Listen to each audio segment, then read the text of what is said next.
জনকণ্ঠ ডিজিটালে সকলকে স্বাগত জানাচ্ছি। আমি জিয়াউল হক। এই মুহূর্তে আমরা রয়েছি বরিশাল জেলার বাকেরগঞ্জ উপজেলায়। গাজীপুরের সাংবাদিক তুহিনকে নৃশংসভাবে কুপিয়ে গলা কেটে হত্যা করেছে।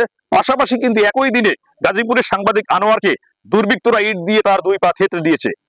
সেই নৃশংস হত্যা এবং যে নির্যাতন, সেটার প্রতিবাদেই কিন্তু সারা দেশব্যাপী বাংলাদেশ মফস্বল সাংবাদিক ফোরাম বিএমএসএফ যে বিক্ষোভ সমাবেশের ডাক দিয়েছেন, সেই ডাকের অংশ হিসেবেই কিন্তু আজকের বাকেরগঞ্জ উপজেলার যে বাংলাদেশ মফস্বল সাংবাদিক ফোরামের যে উপজেলার শাখা রয়েছে, সেই উপজেলা শাখার নেতৃবৃন্দ সহ বাকেরগঞ্জের যে সর্বস্তরের সাংবাদিক, তারা কিন্তু আজকের রাজপথে দাঁড়িয়েছে এবং তারা কিন্তু দাবি জানিয়েছেন যে গাজীপুরের সাংবাদিক তুহিনকে জবাই করে হত্যা সহ সাংবাদিক আনোয়ার হোসেন সৌরভকে যে নৃশংসভাবে নির্যাতন চালিয়েছে, সেই আসামিদের যে গ্রেপ্তার হয়েছে, সেই আসামিদের দৃষ্টান্তমূলক বিচার সহ দেশব্যাপী যে সাংবাদিক নির্যাতন ও নিপীড়ন, সেই বন্ধে কিন্তু আজকের এখানে বাংলাদেশ মফস্বল সাংবাদিক ফোরামের পক্ষ থেকে কিন্তু বাকেরগঞ্জ উপজেলার সাংবাদিক বৃন্দরা কিন্তু আজকের রাজপথে নেমেছেন। এবং আপনারা কিন্তু দেখতে পাচ্ছেন যে এই মুহূর্তে কিন্তু এখানে সেই মানববন্ধন এবং বিক্ষোভ সমাবেশের যে কর্মসূচি সেটি কিন্তু এখন এখানে অনুষ্ঠিত হচ্ছে। ওয়ালটন এখন দেশের সীমানা পেরিয়ে পৌঁছে গিয়েছে 50টিরও বেশি দেশে।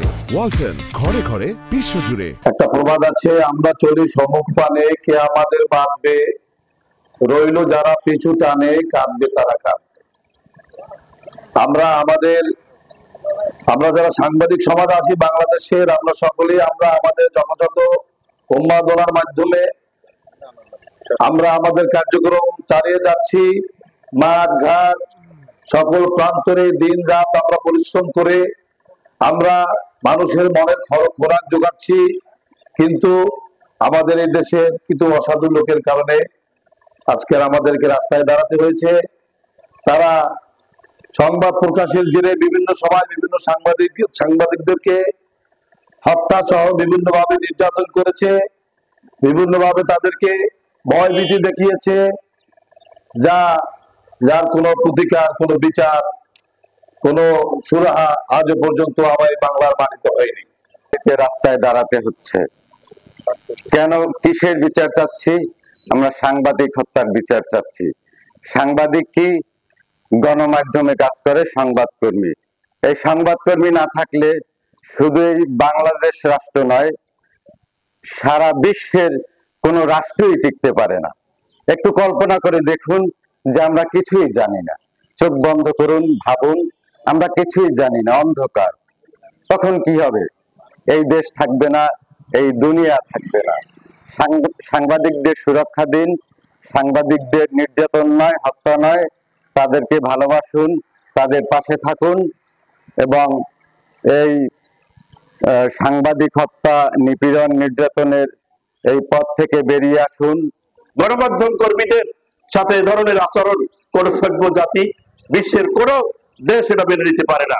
আমি উদাত্ত আহ্বান জানাবো দেশের অন্তর্বর্তীকালীন সরকার এবং সংশ্লিষ্টদের, সাংবাদিকদের পাশে দাঁড়ান, নিরাপত্তার কথা ভাবুন। আমরাও মানুষ, আমরাও দেশের নাগরিক, আমরাও দেশের মানুষের জন্য কাজ করি। আমি একটি বিষয়ের উপর গুরুত্ব আরোপ করতে চাই সম্মানিত সাংবাদিক ভাইদের প্রতি।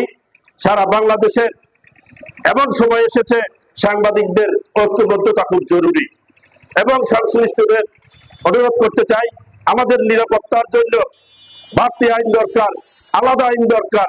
নাহলে এদেশের শাসন ব্যবস্থা, আপনার সাংবাদিক সংস্থা সবকিছু কিন্তু ধ্বংসের দ্বার প্রান্তে।